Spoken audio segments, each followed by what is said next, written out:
एक बार महात्मा बुद्ध एक गांव में अपने शिष्यों सहित घने पेड़ की छांव के नीचे बैठे थे। आसपास के गांव के बहुत से लोग अपनी मानसिक परेशानियां लेकर महात्मा बुद्ध के पास आ रहे थे।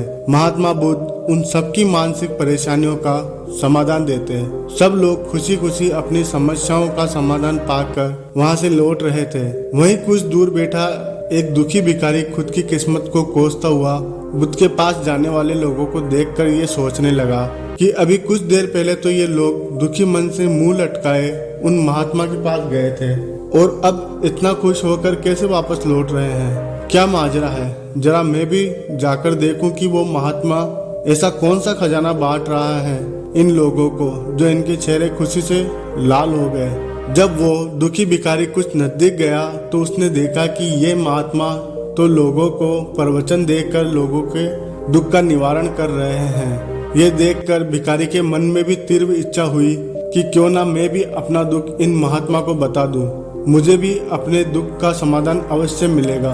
बस फिर क्या था, समाधान पाने की लालसा लिए भिखारी महात्मा बुद्ध के सामने पहुंचा और हाथ जोड़कर प्रणाम करते हुए बोला, हे महात्मा बुद्ध, मैं भी लोगों की मदद करना चाहता हूँ। मेरी बहुत इच्छा है कि मैं लोगों की मदद करूं, लेकिन मैं मदद कैसे करूं?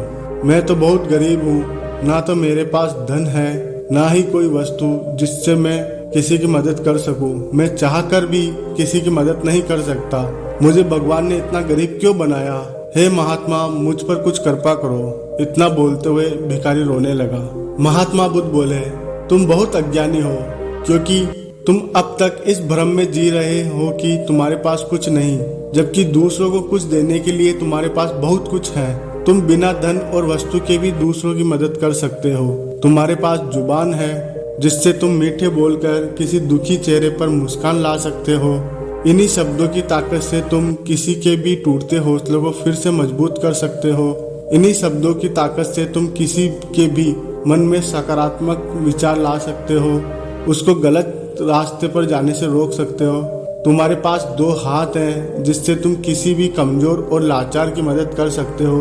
तुम्हारे पास दो आंखें हैं जिससे तुम किसी अंधे को रास्ता दिखा सकते हो। तुम किसी के लिए दुआ कर सकते हो सकता है तुम्हारी दुआ से किसी के बिगड़े काम फिर से बन जाए। तुम किसी की अच्छी सेहत की कामना कर सकते हो, लेकिन अज्ञानतावश तुम अब तक इस बात को समझ नहीं पाए और इस भ्रम में अब तक जीते रहे कि तुम्हारे पास कुछ करने के लिए नहीं, किसी की मदद करने के लिए धन और वस्तु का होना अनिवार्य नहीं है। बिना धन और वस्तु के भी हम कई प्रकार से लोगों की मदद कर सकते हैं। महात्मा बुद्ध के ज्ञान भरे इन सुंदर वचनों को सुन भिखारी के चेहरे पर मुस्कान आ गई और वो खुशी से झूमता हुआ वहां से चला गया। दोस्तों, महात्मा बुद्ध के इन बातों से कितना सुंदर ज्ञान जानने को मिला।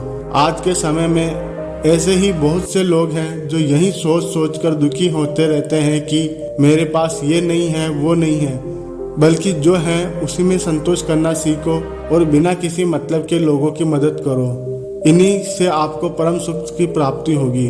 तो दोस्तों, आपको यह कहानी कैसे लगी, आप अपने कमेंट के द्वारा हमें जरूर बताएं। कहानी को लाइक व शेयर करें। ऐसी और कहानियाँ सुनने के लिए हमारे चैनल को सब्सक्राइब करें और बेल आइकन को प्रेस करें।